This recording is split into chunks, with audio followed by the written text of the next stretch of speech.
Welcome to రాజనీతి.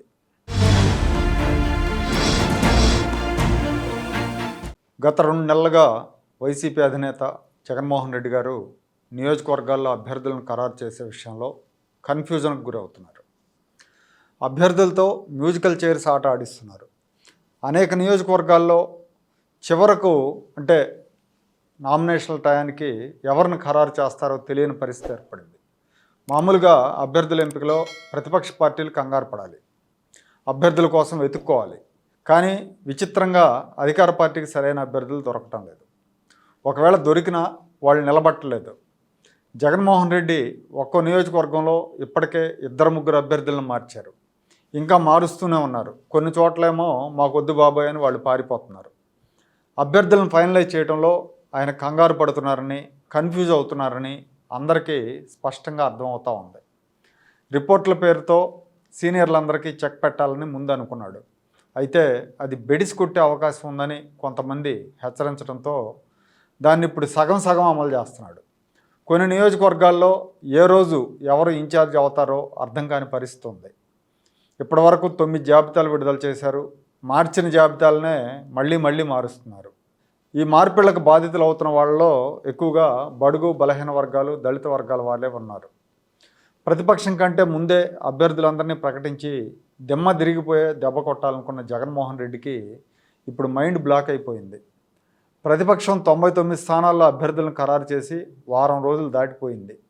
జగన్ ఇంకా ఒక్కచోట కూడా అభ్యర్థులను ఫైనలైజ్ చేయలేకపోతున్నాడు. ఇన్ఛార్జీల పేరుతో జాబితాలు విడుదల చేయటం, మళ్ళీ వాటిని మార్చడం పరిపాటిగా మారింది. మంగళగిరి నియోజకవర్గం ఇప్పుడు జగన్మోహన్ రెడ్డికి కంటి మీద కునుకు లేకుండా చేస్తోంది. తెలుగుదేశం యువనేత నారా లోకేష్ భవిష్యత్తులో తనకు ప్రధాన ప్రత్యర్థిగా ఎదురుపడతాడన్న భయంతో రకరకాల ప్రయోగాలు చేస్తున్నాడు. ఇక్కడ 2019 ఎన్నికల్లో ఓడిపోయినప్పటికీ లోకేష్ ఏమాత్రం వెనక్కి తగ్గకుండా నియోజకవర్గంలో ప్రజా సమస్యల పరిష్కారానికి కృషి చేస్తున్నారు. అన్ని వర్గాల ప్రజల అభిమానాన్ని చూరగొన్నారు. ఇప్పుడు లోకేష్ అసెంబ్లీకి ఎన్నికైతే రాష్ట్రంలో జగన్కు ప్రమాద ఘంటికలు మోగుతాయి. అందుకే ఎలాగైనా లోకేష్ను ఓడించాలని అక్కడ అభ్యర్థులను మార్చుకుంటూ పోతున్నాడు జగన్మోహన్ రెడ్డి.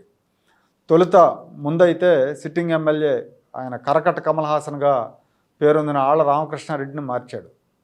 ఆళ్ల రామకృష్ణారెడ్డి స్థానంలో గంజి చిరంజీవిని ఇన్ఛార్జిగా నియమించాడు. దానికి నిరసనగా రామకృష్ణారెడ్డి వెళ్ళిపోయాడు, నేను పార్టీ నుంచి వెళ్ళిపోతున్నా అన్నాడు, షర్మిల నాయకత్వంలో పనిచేస్తా అన్నాడు. వారం తిరగకుండానే మళ్ళీ వెనక్కి వచ్చి జగన్ దగ్గర సాగిలపడ్డాడు. సరే, ఆ ఆళ్ల రామకృష్ణారెడ్డి విషయం పక్కన పెడితే బలహీన వర్గాలకు పెద్ద పీట వేశామని బిల్డప్ ఇచ్చారు గంజి చిరంజీవిని ఇన్ఛార్జిగా పెట్టి. వాస్తవానికి ఈ చిరంజీవినే తెలుగుదేశం 10 ఏళ్ల నాడు 2014లో అసెంబ్లీకి పోటీ చేయించింది. 13 ఓట్లతో ఏమో ఓడిపోయినట్టున్నాడు ఆయన. పోనీ ఈ చిరంజీవిని ఉంచారంటే అది కూడా లేదు. కాండ్రు కమలను తీసుకొచ్చారు. ఆ తర్వాత ఇప్పుడు కాండ్రు కమల కుమార్తె లావణ్యను ఇన్ఛార్జిగా ప్రకటించారు. ఎవరికైనా టికెట్ ఇస్తారో లేదో వేచి చూడాల్సిందే. వీళ్ళు చెప్పిన బలహీన వర్గానికి చెందిన చిరంజీవి సీటు ఇప్పుడు చిరిగిపోయింది. ఆయన రాజకీయ భవిష్యత్తు అయోమయంలో పడిపోయింది. మంగళగిరి పక్కనే ఉన్న తాడికొండలో కూడా ఇదే కదా. అక్కడ ఎమ్మెల్యేగా ఉన్న ఉండవల్లి శ్రీదేవిని పార్టీ నుంచి పంపించేశారు. ఇన్ఛార్జిగా డొక్కా మాణిక్యవరప్రసాద్ని నియమించారు. ఆ తర్వాత కొంతకాలానికి ఆయన్ని తప్పించి కత్తెర సురేష్ అనే వ్యక్తికి పగ్గాలు ఇచ్చారు. ఇప్పుడు ఆ సురేష్ను కూడా తొలగించి మాజీ మంత్రి మేకతోటి సుచరితకు బాధ్యతలు అప్పచెప్పారు. ఇక్కడ మొత్తం 3 కృష్ణులు తెర మీదకు వచ్చారు తాడికొండ నియోజకవర్గంలో. ఉమ్మడి ప్రకాశం జిల్లాలో కందుకూరులో అయితే సీనియర్ ఎమ్మెల్యే వివాదరహితుడిగా పేరున్న మానుగుంట మహేదర్ రెడ్డికి చెక్ చెప్పారు. నియోజకవర్గంలో బలంగా ఉన్న మహేదర్ రెడ్డిని ఎందుకు కాదనుకున్నారో ఎవరికీ అర్థం కావట్లేదు. ఆయన స్థానంలో నెల్లూరుకు చెందిన వంకి పెంచలయ్య కుమార్తె అరవింద యాదవ్ను ఇన్ఛార్జిగా ప్రకటించారు. కానీ వారం తిరగకుండానే కనిగిరి ఎమ్మెల్యే మధుసూదన్ యాదవ్ను కందుకూరు ఇన్ఛార్జిగా పెట్టారు. అరవింద యాదవ్ను తప్పించేశారు.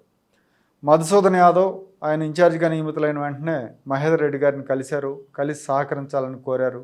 మీ మద్దతు ఉంటే నేను కందుకూరులో గెలుస్తానని అడిగారు. అయితే మహేదర్ రెడ్డి మాత్రం 175కు 175 సీట్లు గెలుస్తుంటే ఇక నా మద్దతు ఎందుకు, అయినా నా ఫోటో చూసి ఓట్లు ఎవరు వేస్తారు, జగన్మోహన్ రెడ్డి ఫోటో చూసి కదా జనం ఓట్లేసేదని చెప్పడంతో మధుసూదన్ యాదవ్ నిరాశతో తిరిగి వెళ్ళిపోయారు. పర్చూరు నియోజకవర్గంలో కూడా ఇదే రిపీట్ అయింది. వివాదరహితుడు పెద్ద మనిషిగా ఉన్న రామనాథం బాబు అనే నాయకుడిని ఇన్ఛార్జి పదవి నుంచి తప్పించి అరాచకుడుగా పేరొందిన ఆమంచి కృష్ణమోహన్ని ఇన్ఛార్జిగా నియమించారు. కృష్ణమోహన్ నియోజకవర్గాన్ని అతలాకుతలం చేశారు. దొంగోట్లు, టీడీపీ ఓట్ల తొలగింపు, విశృంఖల వసూళ్లతో చెడ్డ పేరు తెచ్చుకున్నారు. దీంతో కృష్ణమోహన్ను కూడా తొలగించారు. ఎక్కడో అమెరికాలో ఉంటున్న ఎడం చంద్రరోసి అనే నాయకుడిని, ఆయన గతంలో ఎప్పుడో వైసీపీలో ఉన్నారు, ఆయన పిలిపించి ఆయనకి ఇన్ఛార్జి పదవి కట్టబెట్టారు. ఇక ఎంపీ స్థానాల విషయానికి వస్తే రాష్ట్రంలో ఎంతో కీలకమైన గుంటూరు లోక్సభ స్థానంలో ఇప్పటిదాకా 4 అభ్యర్థులను మార్చారు. ముందుగా నరసరావుపేట ఎంపీ లావు కృష్ణదేవరాయలను పోటీ చేయమన్నారు, గుంటూరుకు వచ్చి పోటీ చేయమన్నారు. గుంటూరులో నేను పోటీ చేయనని ఆయన కాదంటే క్రికెటర్ అంబటి రాయుడిని తీసుకొచ్చారు, పార్టీలో చేర్చుకున్నారు, కండువా కప్పారు, గుంటూరు నుంచి పోటీ చేయడానికి సిద్ధంగా ఉండమన్నారు. అంబటిని అట్లా స్టాండ్ బైగానే ఉంచి మళ్ళీ కృష్ణదేవరాయలని అప్రోచ్ అయ్యారు. ఇవన్నీ చూసి అంబటి రాయుడు వైసీపీకి గుడ్ బై చెప్పారు. ఆ తర్వాత ఉమ్మారెడ్డి వెంకటేశ్వర్ల కుమారుడు వెంకటరమణని ఇన్ఛార్జిగా నియమించారు. ఆయన బాధ్యతలు తీసుకోకుండానే పారిపోయారు. ఇప్పుడు ఉమ్మారెడ్డి అల్లుడు పొన్నూరు ఎమ్మెల్యేగా ఉన్న కిలారు రోసయ్యని పార్లమెంట్ ఇన్ఛార్జిగా నియమించారు. మరి ఈయన ఎన్ని రోజులు ఉంటారో చూడాలి. నెల్లూరు లోక్సభకు కూడా మొదట సిట్టింగ్ ఎంపీ ఆదాల ప్రభాకర్ రెడ్డిని అభ్యర్థిగా డిసైడ్ చేశారు. అయితే ఆదాల పోటీకి నిరాకరించారు. ఆయన స్థానంలో వేమిరెడ్డి ప్రభాకర్ రెడ్డిని నియమించారు.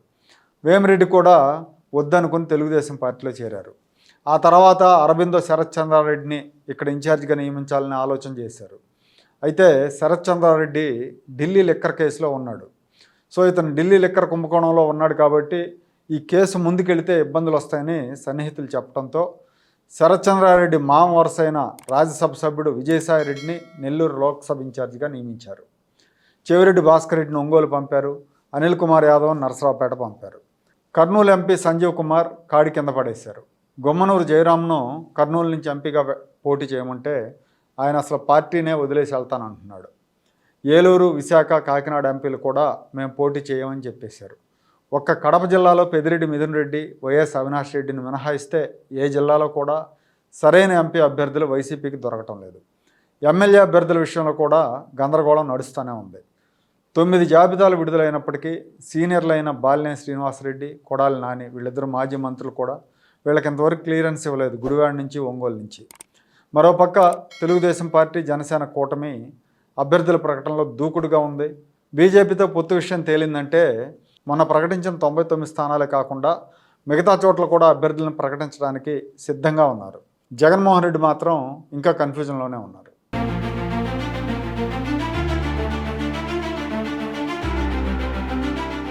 Like, share and subscribe to Rajaniti channel.